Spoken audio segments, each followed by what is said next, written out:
Tardes, queridos amigos que no te la cuenten, aquí una vez más con las entrevistas, esta vez con un hermano sacerdote, el padre Andrés Telio. Padre Andrés, muy buenas tardes, gracias por atenderme. Muy buenos días, muy buenas tardes, Padre Javier, Mm. encantado. Bueno, ¿por qué quería hacer esta conversación con el padre Andrés? Y voy a le pongo de título a esta conversación, La iglesia sale de noche. ¿Por qué? Bueno, eso que puede parecer un poco loco, un poco hasta divertido, irónico, es real. Y es porque con el padre Andrés quiero conversar de un tema que quizás muchos de ustedes no conozcan, y es más, me animo a decir que quizás algunos sacerdotes tampoco conozcan, porque no todo el mundo tiene que saber todo, digamos, ¿no? Y es que la iglesia no solamente atiende a la parroquia de día, atiende Cáritas, atiende a los enfermos, a la gente que va a pedir confesión o un bautismo, lo que sea, sino que también sale de noche. ¿Quién es el padre Andrés? Digo rápidamente, es máster en bioética por la Universidad Católica Argentina. A su vez también es capellán del Hospital Álvarez y del Hospital Británico de Buenos Aires, ¿no? O sea, está Sí. en su mundo de la medicina, la cura de almas, son las curas de almas de aquellos que están más bien enfermitos. Bueno, ¿y por qué quise hablar con el padre Andrés? Porque aparte de todo esto, es encargado de algo que se llama el servicio sacerdotal de urgencia, o también nocturno llamado, servicio sacerdotal nocturno. ¿Qué es eso, padre? El servicio sacerdotal de urgencia en gran parte de las diócesis del país surgió hace poco más de 50 años. Algunos ya cumplieron sus bodas de oro, 51, 52, 53. Lo lindo es que ha surgido por iniciativa de los laicos. Fue por Mira. iniciativa de los laicos, donde veían que mucha gente a veces llamaba por teléfono a las parroquias y a veces no lo encontraba el sacerdote para ir a dar lo que antes le llamaban ellos la extrema unción a los enfermos. Ujú. Entonces, fueron laicos que fueron organizando, surgió en Córdoba, la primera diócesis fue en Córdoba, Mira. Tucumán y Buenos Aires, fueron las tres primeras diócesis donde hubo servicio sacerdotal de urgencia. Un grupo de laicos que fue promoviendo, hablando con los obispos, invitando a los sacerdotes, para que durante la noche los enfermos no queden desatendidos porque necesitaban, sobre todo, la unción de los enfermos. Entonces, por lo general es en el radio de una diócesis, por ejemplo acá en Buenos Aires, dentro del radio de la arquidiócesis, y llaman para ir a, por lo general, los lugares donde no hay capellán. Gracias a Dios en Buenos Aires todos los hospitales públicos tienen capellán y gran parte de los hospitales privados tienen, pero hay otros que no tienen capellán, geriátricos y casas de familia. Entonces a veces te llaman sobre todo por moribundos, también por gente. Este martes me pasó una señora de las personas que fui a ver que la iban a operar al día siguiente y quería confesarse y recibir la unción, geriátricos, las casas de familia, por lo general para gente que se está por morir, pero no necesariamente gente que se está por morir. A veces también hay gente que quiere confesarse y recibir la comunión y es del interior y no conoce ningún sacerdote y está el sticker que ha visto el familiar en algún lugar dentro del sanatorio, y entonces llaman al servicio sacerdotal de urgencia. Pero también nos fuimos dando cuenta esto de ser iglesia nocturna, bueno, requerir a las necesidades que nos llaman. Mm. A veces no encuentran sacerdote para un velorio, la prioridad de los llamados lo tienen los enfermos, pero habiendo espacio y tiempo vamos también a rezar a los velorios el responso, porque a veces no encuentran sacerdote, y también atender a la gente. Llama mucha gente de noche. Es más, Mm. son más los llamados de gente que quiere hablar con alguien, con un cura o con el voluntario laico, mientras uno va con el auto recorriendo, yendo a ver al enfermo, y el laico se queda atendiendo al enfermo, y bueno, necesitan charlar con alguien porque están solos. Y muchísimos pedidos y oraciones. Gente, por favor, mi mamá está mal, mi abuelo, mi tío, y te llaman para pedir oraciones. Por eso nosotros elegimos Iglesia Nocturna en Buenos Aires, y es muy lindo, porque también la vida tiene, la ciudad, muchas actividades nocturnas. Los que recogen la basura, las ambulancias, los policías, los bomberos, y la iglesia también tiene que estar funcionando de noche, orando y asistiendo a los enfermos y a los familiares. Y ya en todos los lugares nos conocen, en cualquier hospital saben que va el sacerdote de noche y es el sacerdote del servicio sacerdotal de urgencia. Mira, sabes que a mí me tocó también un tiempo, algunos años, unos 6 años por lo menos, en Mendoza, en San Rafael, hacer también las guardias del servicio, porque no en todas las diócesis existe esto del servicio sacerdotal de urgencia, ¿no? Pero en algunas sí. Y si bien, esto voy a confesar una cosa que puede ser de parte de uno pereza, digamos, ¿no? Si bien a veces te daba un poco como decimos, de fiaca o de pereza que te tengas que despertar a las 2 de la mañana para ir a ver a un enfermo, una vez que uno rompía ese momento, digamos, porque uno venía cansado, haber trabajado todo el día y te tocaba el servicio y capaz que te tocaba una noche donde no te llamaban y otras que sí. Pero si bien uno se levantaba cansado, cuando iba a ver al enfermo a esa hora de la mañana y todo, y volvía sobre todo de haber llegado a tiempo para dar o para confesar, o a veces para dar una unción, o a veces para simplemente era algo que no era nada urgente, pero bueno, hacía falta que igual el cura fuera, siempre uno volvía edificado. Es como como pasa con las obras que uno hace de misericordia, que uno cree que está haciendo uno el bien al otro, y en realidad es Dios el que te está permitiendo a vos que recibas un bien, ¿no? Porque el primer edificado es uno, ¿no? Eh, decías, Salís reconfortado. correcto, siempre. Decías, bueno, ahora te voy a preguntar un poco más sobre el servicio, pero para que la gente pueda entender un poco más que estás en este tema concreto, trabajando como capellán de hospital, ¿no? Eh, Sí. ¿Cómo le podemos recordar a la gente lo que es este sacramento que le podemos llamar la extrema unción o la unción de los enfermos? Porque mucha gente, cuando llega el momento de ofrecérselo al enfermo, dice, no, padre, mejor no le digamos nada porque creen que se va a morir, mejor no, que no venga el cura porque dice que no, que ya es mala suerte, mal augurio. ¿Qué es este sacramento? Mira, yo exponía hace poquito en el sínodo arquidiocesano y decía que nosotros como iglesia tenemos como que reformar o reformular nuestra catequesis. Primero, mucha gente sigue teniendo la idea de que si viene el cura es porque me estoy por morir, y no, ya no es más la extrema unción, la última unción que tiene la iglesia para el momento antes de partir, sino que es para todo enfermo que está pasando un momento delicado para recibir lo que llama esta unción del Señor, el Señor que viene a fortalecerte espiritualmente, porque si bien el cuerpo se debilita, que no se debilite tu espíritu. Y Cristo viene en tu ayuda. Además, muchos aprovechan para recibir y hacen una confesión y recibir la absolución de los pecados, y los que pueden también comulgarán. Pero también me parece esto, mucha gente la enfermedad los agarra de improviso, ¿y por qué? Y se enojan con Dios. Entonces creo que tenemos que, así como preparamos a nuestros fieles para el bautismo, para la comunión, la confirmación, el matrimonio, tenemos que preparar a los fieles. Y decir, bueno, en algún momento de la vida nos vamos a enfermar. Y la gran mayoría de nosotros, todos vamos a morir sacando un accidente, una fatalidad, como proceso de una enfermedad. Entonces tenemos que preparar a los fieles para decir, bueno, la enfermedad está, el sufrimiento está como plan de parte de nuestra vida. Pero también nosotros como familia o como fieles, frente a la enfermedad, uno, acompañar al enfermo, dos, rezar por el enfermo y rezar con el enfermo. Muchas veces uno ve comunidades cristianas muy lindas que acompañan a sus enfermos, vienen, los visitan y les hacen compañía. Y otras veces no, ausentes, ¿no? En la misma familia. Vos ves, en los hospitales hay mucha soledad, sobre todo muchos viejitos solos. Hay familias que es una maravilla, acompañan al enfermo, están. Y otros están solos, abandonados en el geriátrico y abandonados en el hospital. Hay mucha soledad. Por eso, bueno, hay algunos que te dicen con espíritu profunda de fe, bueno, pero el que cree nunca está solo, experimentan la presencia de Dios, la presencia de Jesús. Por eso la fe es un tesoro grande y sobre todo uno lo ve en el momento del dolor, el sufrimiento y la enfermedad.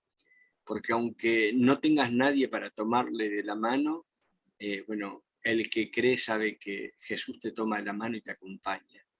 Y uno, bueno, experimenta cosas muy lindas y muy fuertes cuando el enfermo vive con fe ese momento de enfermedad y recibe los sacramentos. Habrás escuchado un montón de veces esta pregunta, ¿no? Padre, ¿qué sentido tiene el dolor, ¿no? Y uno puede explicarlo desde la teología, agarrar el catecismo, las Sagradas Escrituras, pero ¿qué es lo que un capellán de enfermos, y a veces enfermos que sabes que lo vas a ver un día y al día siguiente capaz que no, ya no está? ¿qué es lo que un capellán de hospital le dice a una persona, a un enfermo que está ahí pobre sufriendo, cuando te hacen esa pregunta, ¿no? Padre, ¿por qué existe este mal? ¿Por qué si yo no fui malo? ¿Por qué? ¿Qué explicación uno le puede dar en ese momento? No con los libros, sino en ese momento a un enfermo. Muchos piensan que la enfermedad es un castigo. Dicen, bueno, pero ¿por qué no van y se enferman los malos, los narcotraficantes, los asaltantes? Mm, Algunos hasta enojados. ¿Por qué no le pasa esto a los diputados o no sé qué? claro. Como si uno viera que fuera un castigo. Mm, Entonces uno dice, bueno, la enfermedad es parte de la vida humana. mm, Buenos y malos nos enfermamos. ¿Qué más bueno que San Francisco de Asís? Y murió por una enfermedad. Todos nuestros santos, más antes que no habían antibióticos y la medicina era muy precaria, sacando el martirio, todos nuestros santos, es más, muchos murieron de enfermedades que hoy son curables. ¿eh? Santa Teresita hasta de una tuberculosis. Entonces, todos murieron de enfermedades curables. ¿Qué más santa que la Madre Teresa de Calcuta? O mm. sea, todos morimos por enfermedad y por proceso de deterioro y de vejez. Entonces, hay que aceptarlo y es parte de la vida. Entonces, el tema no es encontrar sentido de por qué me pasa esto a mí o qué sentido tiene la enfermedad, sino cómo quiero vivir mi vida, cómo quiero vivir mi enfermedad y cómo quiero vivir, sobre todo si sé que esto no tiene vuelta, cómo quiero vivir la última parte de mi vida. Y por eso uno a veces, la medicina intenta como prolongar la vida, y ahí uno habla estuvimos hablando hace poquito de la eutanasia, nosotros dos, ¿no? Bueno, la dignidad de vida. A veces no es cuestión de vivir más, sino de vivir bien esa vida que me toca vivir y no por ahí terminar aislado, con un respirador, en una terapia intensiva, solo, invadido, y quizás puedes vivir un poco menos, pero rodeado de tus seres queridos en una habitación, tomado de la mano de quienes te quieren. Entonces, calidad de vida versus cantidad de vida. Entonces, creo que cuando uno habla y está la ley de muerte digna, bueno, es poder elegir cómo uno quiere vivir la última etapa de la vida. Me tocó acompañar a un sacerdote que murió la semana pasada de la diócesis de Lomas de Zamora, un apóstol, párroco de Gleu, más de 30 años, padre Roberto Scali. Te puedo decir que él vivió santamente, además de su vida sacerdotal, la última parte de la vida, celebrando la misa, y la última parte antes de morir, que fue una internación de un día y medio en un hospital, fue alabando a Dios, alabando a Jesús, pues sabía que se iba a encontrar con él, ¿no? Una muerte santa, me voy a encontrar con Jesús. ¿Te pasó alguna vez de haber dado, porque, a ver, la escritura en eso es bien clara, ¿no? Que cuando los sacerdotes ungen al enfermo, bendicen al enfermo y todo, no solamente, y de hecho está en el ritual también, no solamente se puede dar la sanación del alma por medio del sacramento, sino también, si Dios lo quiere también así, puede darse a veces la sanación del cuerpo. ¿Te pasó alguna vez de haber dado los sacramentos, por ejemplo, una persona a la unción de los enfermos en concreto, y que ese enfermo después se recuperó? O sea, algo que al parecer físicamente no parecía explicable. Varias veces. Mm, El primer caso que recuerdo, yo era sacerdote, yo fui 3 años sacerdote en una parroquia como vicario parroquial, Virgen de Lourdes en el barrio Flores, después llevo ya 23, 24 años como capellán de hospital. Mi primer año de sacerdote llaman a la parroquia, yo no la conocía, a una monjita que su mamá estaba enferma en el Hospital Piñero, un hospital cerca, a unas 15 cuadras de la parroquia. La mamá se estaba muriendo. Era un viernes, me acuerdo. No teníamos celular en esa época, nada. Le di la unción, la mamá estaba mal. No era una señora muy grande. Al día siguiente, domingo, la monja me llama llorando, diciendo que al mediodía la mamá se despertó y pidió comer. mm, También me acuerdo de un hombre con un cáncer, lo que llaman, la mujer se curó, mm. un cáncer terminal. Le di la unción a eso de las 8 de la noche, rezamos con la familia, me fui, y a las 11 de la noche se despertó y dijo, quiero comer una picada. Y ese hombre tuvo como la mejoría antes de la muerte, 2 meses con su familia bien lúcido, y después se murió. Después me pasó, me acuerdo de un hombre, esto en el Hospital Muñiz, cuando era capellán, con tuberculosis. Estaba muy mal, yo hablaba con los médicos, se quería casar, regularizar su situación matrimonial, tenía 2 nenes. y hice una celebración en la misma sala de internación porque no podía llegar a ir a la capilla, le faltaba el aire. Yo hablaba con los médicos, me dice, apurate porque se nos va a ir, no dejes de estar para el mes que viene.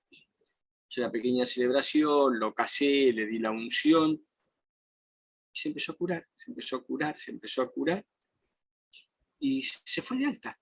Y la esposa llorando me decía, yo pensaba que iba a quedar viuda y me lo llevo vivo a mi casa. Qué bárbaro. Y cada tanto me pasa algún caso así de alguien que en cardiología me pasó con un hombre que estaba muy mal. Y le di la unción y el cardiólogo me decía, che, nos vas a dejar sin trabajo porque curás a los enfermos. Cada tanto pasa de algún enfermo que sin explicación, más allá de lo que dicen los médicos, hacen alguna reversión de su enfermedad. Claro, porque El sacramento tiene algo misterioso. Y claro, tal cual, exactamente. Más si uno lo recibe con fe y bueno, sí, diga. Porque es eso, ¿no? La concepción judaica del hombre y de la enfermedad. El hombre es una unidad de cuerpo y alma. Y para los judíos, la raíz de la enfermedad no es corporal, como bueno, me duele el pulmón, me duele el hígado, me duele el riñón, me duele el brazo. Entonces uno ve como qué parte del cuerpo me duele. Para los judíos, la enfermedad tenía un origen espiritual. Algún pecado tenías vos y como consecuencia de ese pecado se enfermaba tu cuerpo. Y que se enfermaba era todo el hombre. Hoy nosotros vamos al especialista, al cardiólogo, al neumonólogo, pero el que se enferma es todo el hombre y el que se cura también tendría que ser todo el hombre. Entonces es una unidad de cuerpo espíritu. Entonces muchas veces la sanación espiritual trae la sanación corporal. Pero muchas veces la sanación corporal trae la sanación espiritual. Gente que por ahí se iba a curar, pero hace lo que hablábamos antes, la conversión. Y hay mucha gente que hace a partir de su enfermedad un camino de sanación espiritual. Y se arrepiente, yo hice mucho mal, me pasó esto, me pasó lo otro, hice barbaridades. La sanación corporal lleva a la sanación espiritual. Ahora pasa un fenómeno nuevo. Esto lo hablamos en reunión de capellanes con el cardenal Poli el anteaño, el año antes de la pandemia. Yo le decía al cardenal Poli esto, estamos viendo a los capellanes como un hombre nuevo. Por supuesto que la enfermedad impacta. Y la verdad que chau, sí, por supuesto, más allá de que me quebré el pie o me operé un apendicitis, pero tener una enfermedad fuerte. Y vemos que hay personas como que un hombre nuevo, como que no hay un impacto. Bueno, me pasó, entré al hospital y chau, y no trae un replanteo más profundo, hay como una crisis existencial. Me tocó, chau, me volví. Porque muchos se replantean con la enfermedad, uy, qué gil que soy, lo que extraño, lo que daría por tomar un mate con mi esposa, jugar con mis nenes en una placita y yo como loco, trabajando a lo loco, y no le daba bolilla a mis nenes, a mi familia. Empiezan a valorar eso, ¿no? Uy, mi vieja me decía lo que daría por abrazar a mi vieja. Y hay otros que no se replantean nada. Y así como entraron, salieron nada más que con una cicatriz. Hay como una crisis existencial en el cual la enfermedad no es algo significativo en su vida. Hay un hombre nuevo y que no lo moviliza. Y bueno, es una crisis en la cual muchas veces hay una ausencia de Dios, pero también un vacío existencial. Y eso lo vemos y lo constatamos los curas acá, somos más de 30 capellanes en Buenos Aires, ¿no? Que eso yo no lo viví mis primeros años de cura como hospital. Todos en alguna manera era un sacudón. Bueno, además cuando estaba en el Hospital Muñiz, era un hospital referente para enfermos con VIH, con HIV, Claro. ¿no? Con SIDA. Bueno, tener SIDA, claro, ¿cómo no te va a impactar, no? Pero hay algo nuevo, ¿no? Un hombre nuevo donde la tragedia no conmueve y salís con una cicatriz, nada más. Es algo como para analizar, ¿no? ¿Qué le pasa al hombre de hoy? Sí, sí, es como un daño antropológico grande, digamos, ¿no? Porque la verdad que, como dice el Martín Fierro, nuestro poema nacional, no hay mejor que un buen susto para despertar a un mamado, digamos, a un borracho, ¿no? Pero a veces pasa eso que uno puede encontrar con gente más bien indolente, que no. Sí, que duro, ¿no? Que durísimos, ¿no? El caso del servicio sacerdotal de urgencia, eh, para uno que nos está escuchando, quizás no sabe cómo funciona. ¿Cómo funciona en la práctica? ¿Cómo se da? En Buenos Aires es así. Hay un número telefónico que hay que llamar. En muchas diócesis, si no te metes en internet y encontrás cuál es el número de teléfono. Acá en Buenos Aires es 4801-2000. es a partir de las 9:30 de la noche, 21:30 hasta las 6 de la mañana. Entonces siempre hay un voluntario laico que atiende el teléfono. Ahora por el COVID no hacemos la guardia en el lugar donde se hace, que es un departamento cerca de la parroquia del Pilar, sino siempre hacíamos, en algunas diócesis interior se hace en un salón con un baño y algún sofá para recostarte en alguna parroquia que lo ofrecen. Entonces, bueno, empieza la guardia, empezás a recibir los llamados. Entonces vas recibiendo los llamados y vas por orden de llamados yendo a visitar, salvo que sea una urgencia. Entonces dice, no, mire, está muy mal, entró, está en la guardia, nos dijeron que tiene para poco, o vino el médico. Entonces, bueno, entonces ahí adelantás y vas a hacer ese servicio, ¿no? Por lo general tenés movimiento hasta las 12 de la noche, 1 de la mañana, después te recostás. A veces tenés llamados sueltos a las 3 de la mañana, a las 4 o a las 5, ¿no?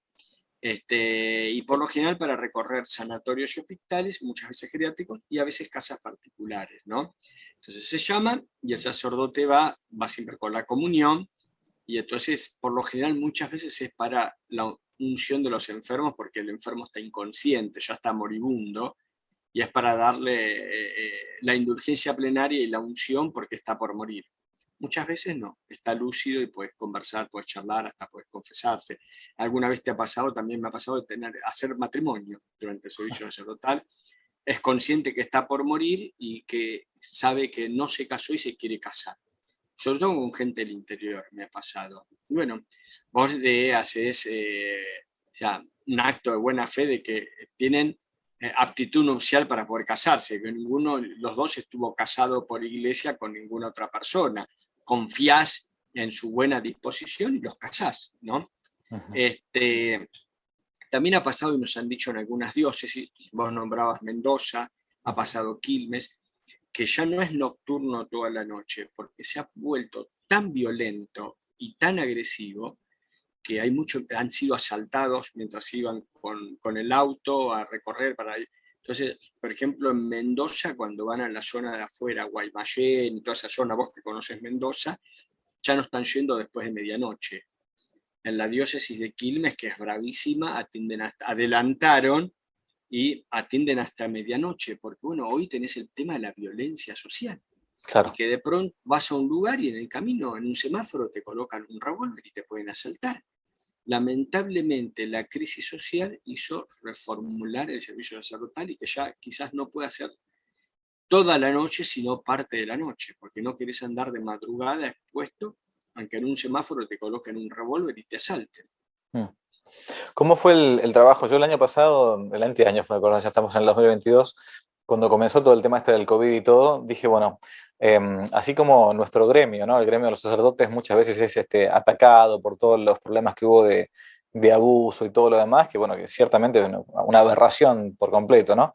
Entonces yo pensaba en ese momento, y lo decía públicamente, que era un buen momento, lo del COVID, para tratar de lavar un poco la imagen del sacerdote, ¿no? Del cura que esté junto con el pueblo de Dios, yendo a asistirlo en estos momentos.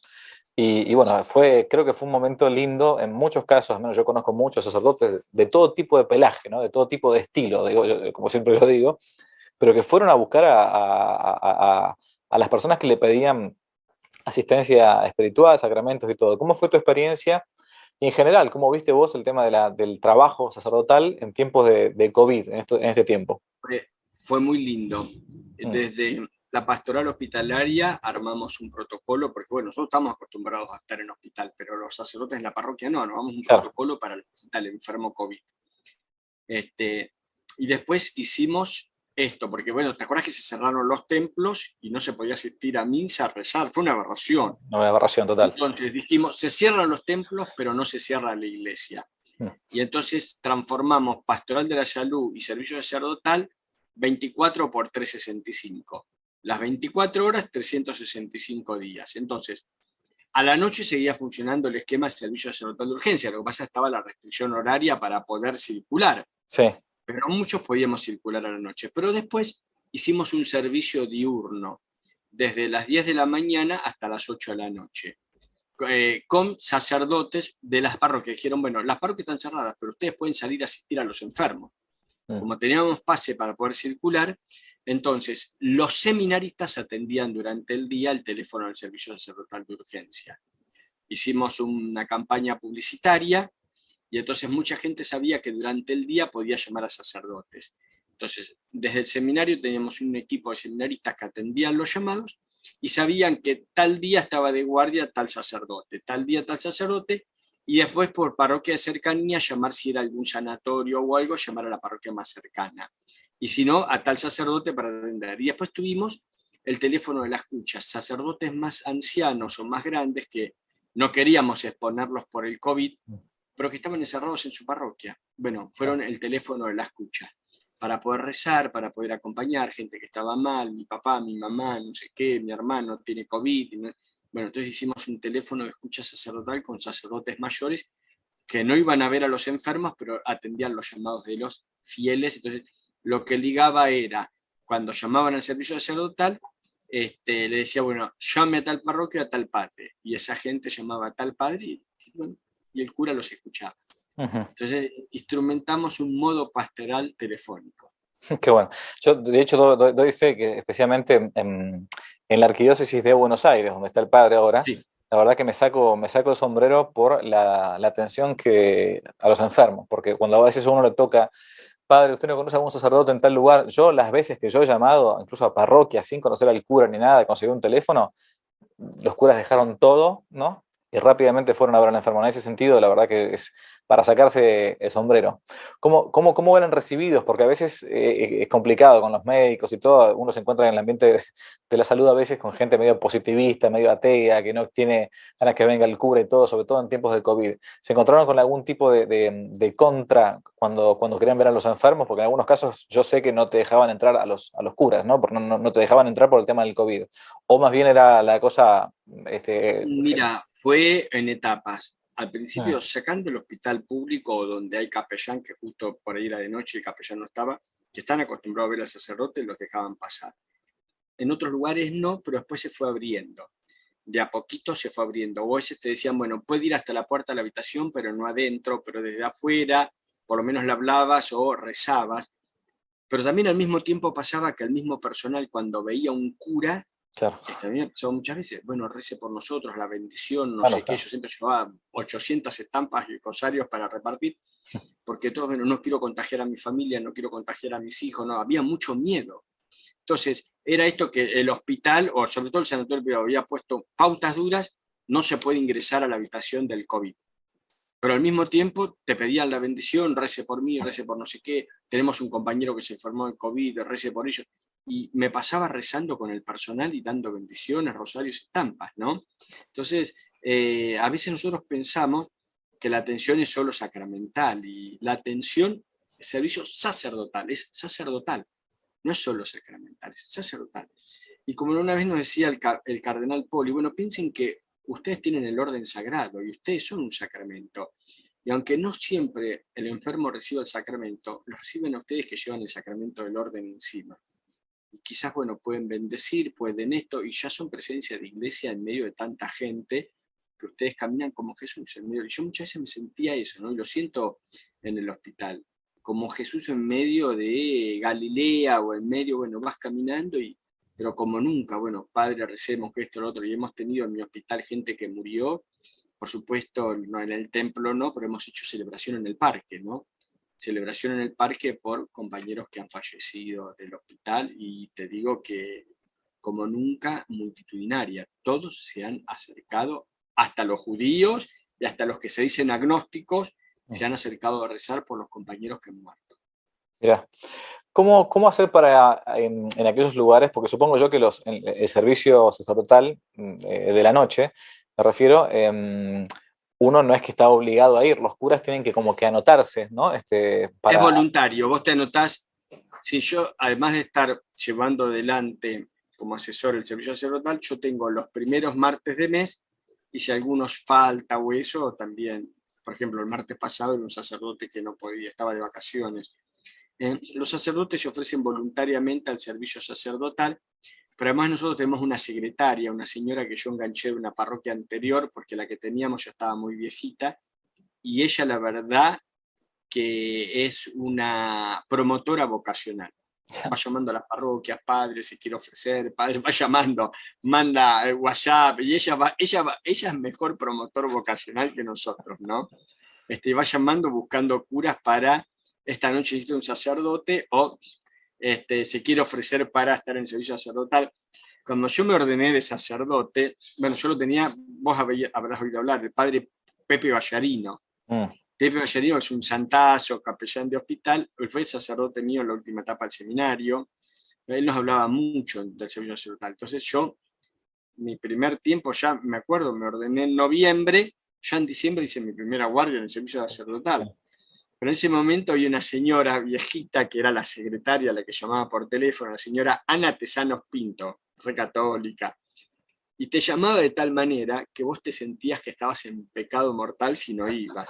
Pero piensa en las almas que no van a recibir la santa unción, piensa en el familiar que está esperando la oración, piensa en la iglesia, piensa en el Papa que está rezando, era Juan Pablo II, que está rezando por los sacerdotes. Si usted no va, y no sé, vos te sentías el peor pecador si no iba. Está buenísimo. La vieja era una genia, pero claro. ella conseguía el cura cuando no había cura en esa noche, lo conseguía, porque eras peor que Judas si no ibas a la guardia. Está buenísimo. Digo, esto para que lo escuchen los que están oyendo, los laicos, por un lado, que nos tienen que pinchar a nosotros los curas para este tema, para que lo hagamos, y también los sacerdotes, porque vuelvo a lo que decía al principio, realmente es de lo más edificante, porque es cuando todo el mundo está durmiendo y que hay gente que realmente lo necesita, y cuando uno dice, bueno, puedo hacer el último acto de quizás la última oportunidad que esa persona tiene para ganarse el cielo, porque muchas veces uno se ha encontrado en los hospitales, bueno, el padre 1000 veces más que yo, que gente que está alejada de Dios, o que hace mucho tiempo que no se confiesa, o que, bueno, y que quiere hacer las paces antes de morirse, realmente. Entonces, ahí están.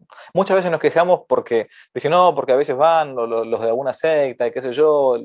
Y bueno, pero nosotros tenemos que ser también esa obra de misericordia, como católicos, los tenemos mucho más Tenemos todavía. que pensar en la familia también. Exacto. A veces el enfermo está mal y sabemos que Dios tendrá muchos modos, ¿no? También de acompañar y dar la gracia. Pero la familia necesita rezar con el enfermo, quiere rezar. Y la verdad es que llamé a un sacerdote y no encontré un cura y se enojan con la iglesia. ¿Qué te Y parece? tienen razón. Claro. Y montones de veces a vos te habrá pasado como Sí. cura, alguna persona te dice, llamé por mi marido, llamé por mi papá, por mi mamá, y el cura no conseguí un cura, no fue un cura. Totalmente. Estoy enojada con la iglesia. Y tienen razón. Totalmente. Es un momento también de acompañar y rezar con la familia. Así es, así es.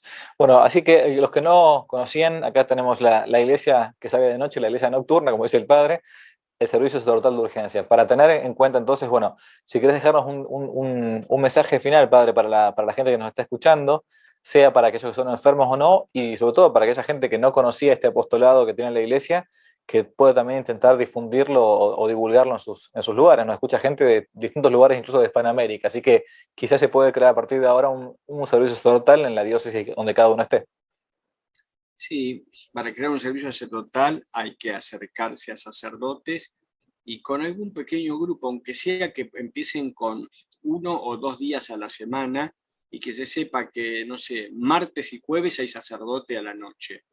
O aunque sea, no sea de noche, puede ser de mañana, pero que haya siempre algún sacerdote disponible para atender, sobre todo en el interior, no digo en las ciudades chicas que está el cura del pueblo, pero ciudades un poco más grandes y que hay varias parroquias, repartirse entre las parroquias la atención sacerdotal.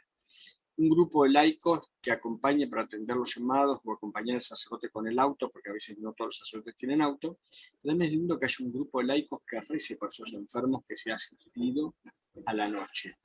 Pero también nosotros como fieles cristianos, cuando tenemos en nuestra familia o en nuestras comunidades cristianas un enfermo, bueno, ahora por el COVID no se puede, pero visitar al enfermo, pero también rezar por el enfermo y con el enfermo. Y es un gesto cristiano muy lindo y muy profundo. Mateo 25, estuve enfermo y me visitaste.